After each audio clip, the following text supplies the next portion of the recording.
네, 안녕하십니까. 중고차는 가성비다 차량고비 류한성입니다. 자, 국산 차량이든지 수입 차량이든지 신차가 출시되고 약 3년 정도가 지나면 페이스리프트를 진행합니다. 현대기아 같은 경우는 이름도 바뀌고 외관과 실내가 거의 풀체인지급으로 변경이 되죠. 그리고 연식 변경이라는 게 있습니다. 2022년형, 2023년형 이렇게 연도에 따라서 변경이 되는데 변화가 없을 수도 있고 생각보다 큰 변화가 있을 수도 있습니다. 특히 연식 변경은 대부분 옵션 부분에서 차이가 많이 발생을 하는데요. 이 연식에 따라서 옵션이 새로 생기기도 하고 없어지기도 하고 그리고 문제가 있던 부분이 개선되기도 합니다. 그래서 중고차를 구매할 때 주행거리만 생각하고 연식을 무시하고 사면은 안 됩니다. 자, 그래서 오늘의 주제, 연식에 따라 중고차의 옵션은 있다가도 없습니다. 바로 내용 보시죠. 자, 우리가 중고차 구매 시 신차와 크게 다른 점은 일반적으로 신차는 내가 살 때 판매하고 있는 연식만 구매할 수 있습니다. 내가 2020년에 사는데 2018년형을 신차로 살 수는 없죠. 그리고 중고차는 판매되었던 모든 연식 중에서 고를 수가 있습니다. 하지만 연식에 따라서 시세 차이가 날 수도 있고 안 날 수도 있습니다. 자, 그래서 일부 차종의 주요 연식 변경 내용을 간단하게 정리를 해봤습니다. 자, 올류 소렌토는 2016년형으로 변경이 되면서 옵션이 추가가 됩니다.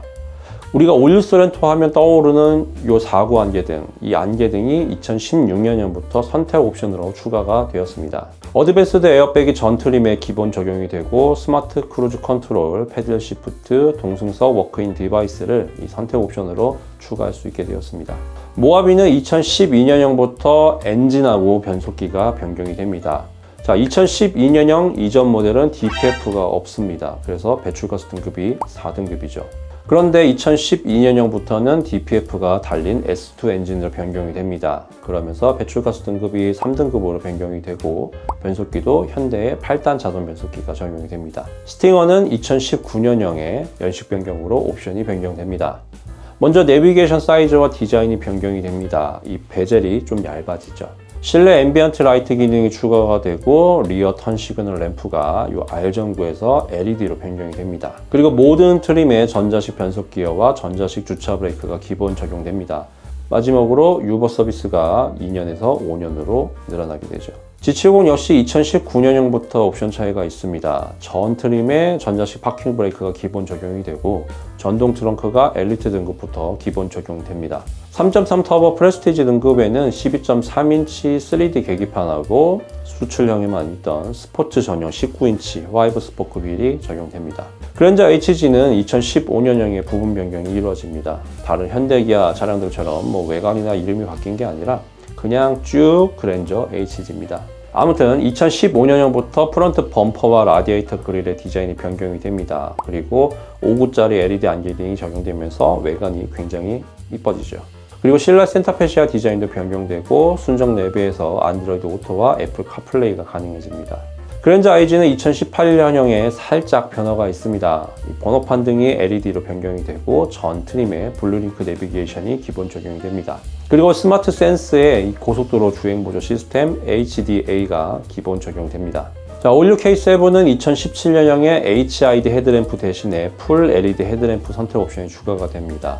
드라이브 와이즈 옵션이 새로 생기면서 주행 조향 보조 시스템인 엘카스가 새로 추가됩니다. 그리고 2018년형에는 고속도로 주행 보조 시스템 HDA가 적용됩니다. 아반떼 AD는 너무 잘 팔리던 모델이라서 큰 변경점은 없지만 2017년형부터 내비게이션이 7인치에서 8인치로 커지고 현대 4세대 내비에서 5세대 내비로 변경됩니다. 순정 내비 좋아하시는 분들은 참고하시면 좋겠습니다. 자, 중고차에서 연식을 따지는 거는 그 차가 오래되었나 오래되지 않았나 이런 문제가 아니라 우리가 연식을 보고 이 차가 신차 보증이 남았나 그리고 연식 변경에 따른 차이점이 있는가 이 두 가지에 포커스를 맞추고 연식을 봐야 한다고 생각을 합니다. 연식이냐 주행거리냐 이렇게 따지면 당연히 주행거리가 맞겠지만 연식을 보고 그 차의 전체적인 그림을 봐야 된다는 거죠.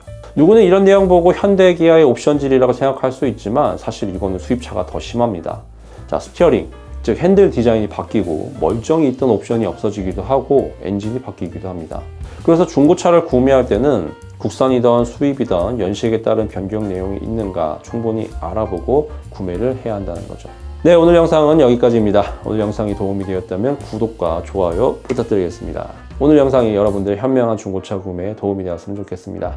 자, 저와 함께라면 중고차 구매 어렵지 않습니다. 중고차는 가성비다. 차린고비 유한성이었습니다.